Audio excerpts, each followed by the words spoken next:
Welcome back to the review section of Unit 2, That Bear Week. So in the previous section, we talked about Otis, a 25-year-old male bear who has some pretty slick fishing skills. He sits there in a pool, waits for the fish to come to him. Slick. Slick. He was voted the best bear, the top bear of Bear Week in 2014, 2016, and 2017. So he is a popular Alaskan bear. But this year, people were really worried about him because he was looking very emaciated and skinny and bony, and he was missing some teeth. Emaciated. Emaciated. So people were really worried at the beginning of the summer, and he's getting on in years. He's 25 years old, as I mentioned, and some of the younger bears were starting to muscle in on his favorite fishing spots. Muscle in. Muscle in. So people were understandably very worried about Otis. But by the end of the summer, thankfully, he did gain quite a lot of weight, and once again was crowned best bear, top bear of Fat Bear Week in Alaska. Crown. Crown. Even though he didn't actually gain the most weight. So some of the younger bears did actually gain more weight than he did, but just his personality and his popularity in general caused the fans to really get behind him and support him in his struggle, his weight gain struggle. So what do you think about webcams in wilderness areas like this? Do you think it's helpful or harmful?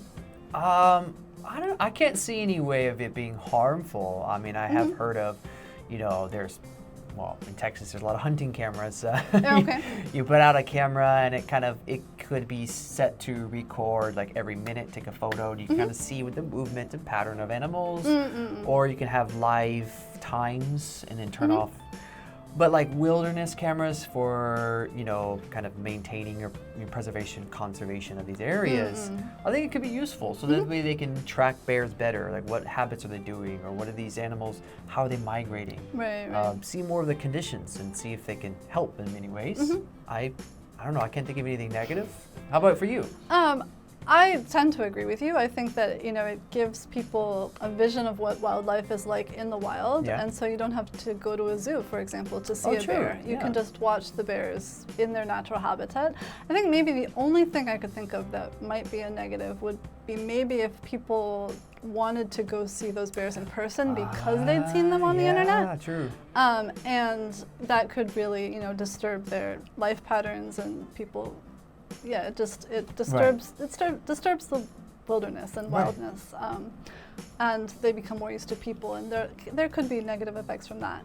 But I'm not sure, how many people would be able to go to places like this in Alaska. So there might be less risk in this particular situation, but it could potentially cause more people to want to go to these wild, remote locations. So that maybe is one of the only things I can think of. True.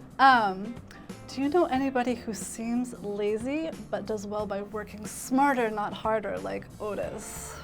Well, sometimes my brother kind of did this. My dad often made my brother and I do a lot of chores and a lot of things around the house. And I remember one summer, like we had to water a lot of the plants and the yard, and we had to do it by hand. And so I happened to see my brother floating in the pool with a water hose, just spraying the grass, floating in the pool. And I was like, that's definitely smarter, not harder. That is smarter. You're not standing there just watering the grass. You're just chilling, enjoying it. So that's a good example, I think. Smart guy. I think that is a good example. Yeah. Can you think of anybody or know anyone? I can't necessarily. I would say maybe myself. In school, I was always really good at kind of doing the least amount of work for the most gain. Very efficient. Which is, not always the best thing. So sometimes smarter gets a good result, but it doesn't gets a good result from your teacher, but it doesn't necessarily actually teach you the Right. things that you're supposed to be learning. Right. So sometimes smarter, not harder can be beneficial and a good thing, and sometimes, you know, it can be cutting corners. True, absolutely. Or needless work or unnecessary things. If you're just doing it hard, like it could make it inefficient. Right. So, yeah. So you don't want to go to either extreme. That's it for the review section of Unit 2 Fat Bear Week, and we'll see you in the next video.